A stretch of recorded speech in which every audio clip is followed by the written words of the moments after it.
What is it that gives your life a sense of meaning and purpose? Because once you find that, it puts you in your power place. See, if you know what your life work is, I encourage you to start working on it. If you can't do it all at one time, do just a little bit of it. And if you don't know what it is that you showed up to do, if you don't know why you're here, I encourage you to find out what your purpose is here. What is the meaning of your life? What will be different? Have you ever asked yourself that question? I've done that. I remember coming from a friend of mine's funeral, and I was reflecting on how much time I had left. And I went for a walk in a park thinking about this guy whose life was so promising. And I mean, he wasn't an old guy. He was quite young, in fact. And I thought about all of the things that he said he was going to do, and he never got a chance to do those things. And I started thinking about my own life and how much time I had left to do the things that I would like to do. And at that time, I wasn't sure what my life purpose was, what my life's work was. I wasn't sure about it at that time. And I thought about it quite a lot. I had some idea, but I wasn't convinced. I don't think I felt worthy.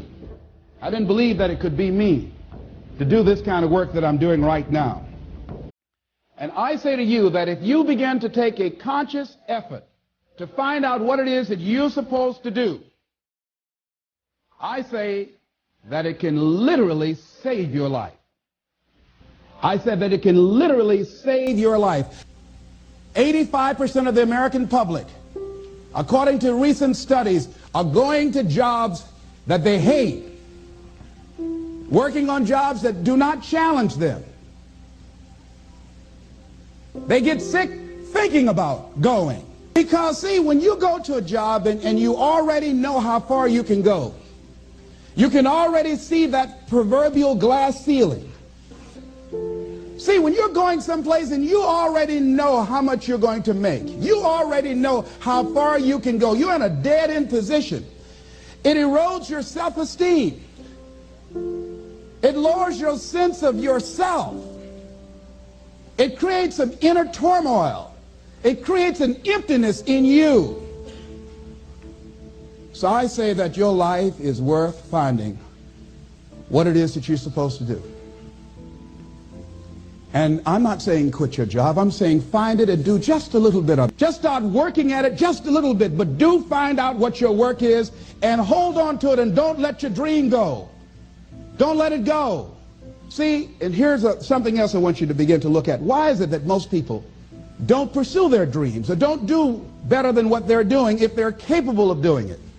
I think that many of us don't go the next step because we don't know what to do yet. And I say that the reason that we don't even explore the possibility of what to do is because subconsciously we don't believe that it can happen for us, and we don't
they deserve. This is all they've ever seen. It's been passed on to them.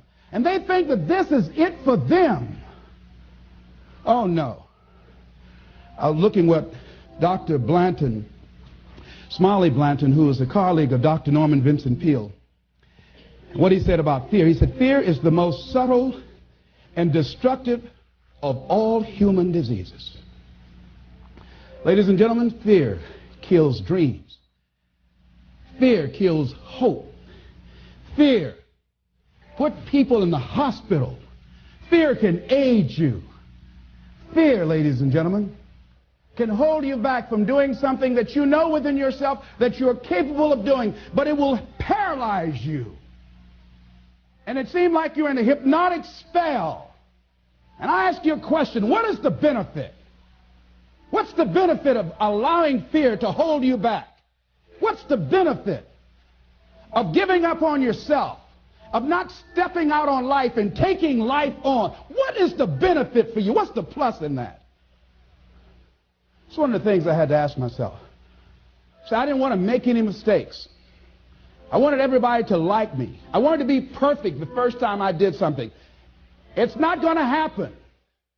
You're going to make some mistakes. You're going to hurt some folks' feelings. You're going to create some enemies whenever you decide that you want to begin to take life on. You've got to ask yourself, how long am I going to allow this to hold me back? I like what Zig Ziglar says. He said, fear is false evidence appearing real. That is an illusion that we create in our mind. It is a state of mind that can be changed. So let's look at how we can begin to take some steps to restructure that fear, to begin to expand our visions of ourselves, to begin to increase our self-esteem. Webster said that self-esteem means confidence and satisfaction in oneself. Look at your life right now. Whatever you've done up to this point in time, your life is working. Whatever you have produced, it came out of you as a result of the kind of person that you have become. It's a result of your choices. It's a result of your consciousness. Now you have to ask yourself, are you satisfied with what you have produced? Is this what you want? Would you like for things to be better than this? Do you believe that you deserve better than this? Or are you content? This is it. You don't have to do anything else. That you've already resigned yourself in life and say, well, I'm happy. I'm not starving like the people in Calcutta. Are you allowing yourself to get off the hook like that? Or do you believe somewhere in the back of your mind or in your heart that there's some other great work for you to do? There's something else that life has for you. And that's why you're here. How do we handle this fear factor? How do we increase our self-esteem? You have to begin to fortify yourself. How do we do that? I believe that you have to begin to consciously monitor your inner conversation and start talking to yourself. Start building yourself up. Sometimes the only good things you will hear about you are the things that you say to you. So I'm saying learn to be your own booster. Start building yourself up. Start encouraging yourself. Start saying, I can do this. I can make this happen. When I started thinking about becoming a speaker, I said, yes, I can do this. I can make this happen. When I start trying to convince myself I can be a businessman after flopping and failing and losing thousands of dollars and feeling stupid and dumb and having people take advantage of me because of what I didn't know, I had to talk to myself because people were saying to me that I was dumb. And somewhere in the back of my mind, I was saying, you're right. Look at what I've done. I had to say, no, Les. Hey, come on, man. Get yourself together. You can handle this. You just haven't figured it out yet. It's all right. This is your training period. This is the tuition you have to pay for what you don't know. You can do this. Other people have done it. It doesn't take an Einstein. Get you some people that can teach you some stuff that you don't know. Get you some people that have done it successfully and learn from them. Take some seminars, workshops, read some books on how to manage a business. Change the way you see yourself and begin to tend to the personal details. Understand that nobody's going to take care of your business better than you. And when I start changing that kind of mindset of beating myself up because of my mistakes, and start looking at the possibility of my doing better, of my making the adjustment that would enable me to do what I want to do successfully, things begin to change. And I'm saying, stop beating up on yourself. You do it. I know you do it. I've done it. It's a natural inclination for us to put ourselves down. See, we are born negative, I think, in a negative consciousness because we live in a negative world. Here's some other things, ladies and gentlemen.